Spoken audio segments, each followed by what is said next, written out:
അവിടെ ഉണ്ടാകുന്ന പ്രൊട്ടസ്റ്റുകൾ, ആ പ്രൊട്ടസ്റ്റുകൾ അത് റിയലാണ്. പക്ഷേ ആ പ്രൊട്ടസ്റ്റ് എന്തല്ല, അമേരിക്കയ്ക്കുള്ള പിന്തുണയല്ല.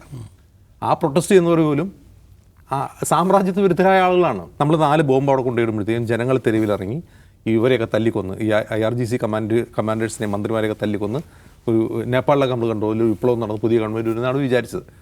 അത് വിചാരിക്കണമെങ്കിൽ ഒന്ന്, ഇറാഖല്ല ഇറാൻ, ലിബിയ അല്ല ഇറാൻ, അഫ്ഗാനിസ്ഥാനല്ല ഇറാൻ എന്ന് മനസ്സിലാക്കാനുള്ള ജിയോ പൊളിറ്റിക്കൽ സെൻസ് വേണം.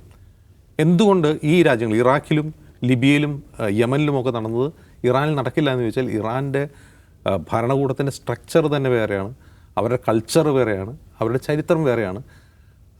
ഇറാൻകാർ തന്നെ പറയുന്നത് പോലെ അമേരിക്ക ഉണ്ടായിട്ട് 100-200 വർഷമായിട്ടുള്ളൂ, ഞങ്ങളുണ്ടായിട്ട് 3000 വർഷമായി. അതൊരു വലിയ സിവിലൈസേഷനാണ്. അപ്പോൾ അതേക്കുറിച്ച് യാതൊരു ബോധവുമില്ലാതെ നമ്മളങ്ങോട്ട് പോയി 4 ബോംബിട്ട് കഴിഞ്ഞാൽ ആ ജനങ്ങൾ മുഴുവൻ കഴിഞ്ഞ 2-3 മാസം മുമ്പ് അവിടെ പ്രൊട്ടസ്റ്റ് നടന്നു. ആ പ്രൊട്ടസ്റ്റ് റിയലാണ്. ആ പ്രൊട്ടസ്റ്റിൻ്റെ ലക്ഷ്യം എന്താണ്? അതായത് ഒരു കാലത്ത് വളരെ ഒരു വെസ്റ്റേൺ ലിബറൽ കൾച്ചറിൽ ജീവിച്ചിരുന്ന കുറേയധികം ആൾക്കാരുണ്ട് ഇറാനിൽ. അതായത് ബ്രിട്ടനും അമേരിക്കയും കാര്യമായ സ്വാധീനം ഉണ്ടായിരുന്ന ഒരു ഇറാൻ. ആ ഇറാൻ്റെ സമയത്ത് അനുഭവിച്ചുകൊണ്ടിരുന്ന വ്യക്തി സ്വാതന്ത്ര്യങ്ങൾ ഈ ഭരണകൂടത്തിൽ ഇല്ലാതാകുന്നു.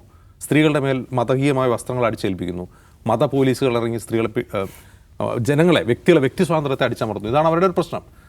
പക്ഷേ ആ പ്രശ്നം അവർ ഉയർത്തുന്നതോടൊപ്പം തന്നെ ഇറാനെക്കുറിച്ചുള്ള അല്ലെങ്കിൽ ഇറാൻ്റെ പാശ്ചാത്യ രാജ്യങ്ങളുടെ സമീപനം ഇവരും ഷെയർ ചെയ്യുന്നുണ്ട്. അപ്പോൾ അമേരിക്ക പോയി ഒരു ബോംബിട്ട് കഴിഞ്ഞാൽ അവർ അമേരിക്കയോടൊപ്പം നിന്ന് ഈ ഭരണകൂടത്തെ താഴെ ഇറക്കുന്നുള്ളത് തെറ്റായ ധാരണയാണ്. ആ ധാരണയുടെ പുറത്താണ് ഇസ്രായേൽ അമേരിക്ക എന്ത് ചെയ്യുന്നത്? ബോംബിട്ട് ഈ ഭരണകൂടത്തെ മാറ്റിക്കളയാൻ തീരുമാനിക്കുന്നത്. അതിനിപ്പോൾ ഖാംനെയെ കൊന്നു കഴിഞ്ഞാൽ ഇനി അടുത്ത മുജ്തബ ഖാംനെയെ തന്നെ കൊല്ലുകയാണെന്നിരിക്കട്ടെ, ഈ ആളുകൾ ഇനി വരുന്ന എല്ലാ ആയത്തുമാരെയും കൊന്നുകൊണ്ടിരുന്നാൽ പോലും ആ പ്രശ്നം, അതായത് ഭരണകൂടത്തെ താഴെ ഇറക്കുക ആയുധം ഉപയോഗിച്ചെന്നുള്ള കാര്യം അവിടെ ഇറാനിൽ നടക്കില്ല. ഇറാനിൽ നടക്കാനേ പോകുന്നില്ല. ഇനി അവിടെ ഉണ്ടാകുന്ന പ്രൊട്ടസ്റ്റുകൾ, ആ പ്രൊട്ടസ്റ്റുകൾ അത് റിയലാണ്. പക്ഷേ ആ പ്രൊട്ടസ്റ്റ് എന്തല്ല, അമേരിക്കയ്ക്കുള്ള പിന്തുണയല്ല. ആ പ്രൊട്ടസ്റ്റ് ചെയ്യുന്നവർ പോലും സാമ്രാജ്യത്വ വിരുദ്ധരായ ആളുകളാണ്.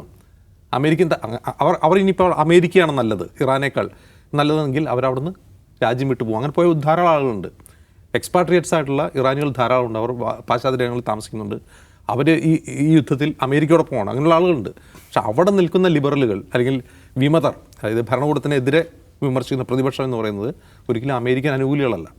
അത് മനസ്സിലാക്കാതെ പോയതാണ് ഈ വാർ ഒബ്ജക്റ്റീവിൽ വന്ന പിഴവുകളിലെ ഒരു പ്രധാനപ്പെട്ട കാരണം.